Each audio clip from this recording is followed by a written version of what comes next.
Sementara itu, Tribuners, puluhan supir truk ancam demo lantaran sepekan menunggu di Pelabuhan Galala. Lebih dari sepekan puluhan truk bermuatan sembako dan material tertahan di Pelabuhan Penyeberangan Galala, Kota Ambon. Para supir truk pun mengeluh lantaran terhambatnya laju distribusi barang berdampak kerugian cukup besar. Mereka pun mengancam bakal melakukan aksi demonstrasi besar-besaran jika kondisi itu masih berlanjut. Kepada tribunambon.com, Robi Tanwar mengatakan, selaku anggota Persekutuan Supir Truk, pihaknya hanya memberikan tenggat waktu selama 3 hari kepada Dinas Perhubungan Provinsi Maluku hingga SDP Ambon untuk pemenuhan tuntutan mereka, yakni segera diberangkatkan hingga penambahan armada feri untuk memperlancar arus distribusi.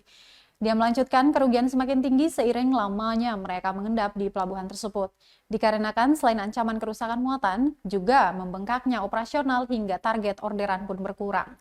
Supir truk lainnya, Aci, mengatakan dirinya sudah mencium bau busuk telur bersumber dari dalam bak truk. Selain itu, beberapa karung beras juga basah menyusul intensitas hujan yang cukup tinggi sepekan terakhir. Diketahui Tribuners, akses perhubungan mulai terhambat setelah KMP Wayangan milik ASDP rusak, sedangkan KMP Tatihu masih docking. Sehingga hanya KMP Temi yang beroperasi namun kapasitasnya hanya sedikit muat.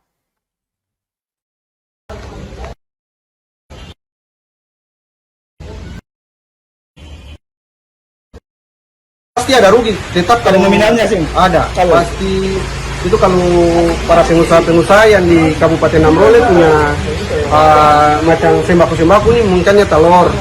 Kalau udah parkir sampai 1 minggu baru cuaca hujan begini, tetap pasti bisa kerugian yang cukup besar juga Pak. Memang katong belum tahu nilainya berapa, pasti.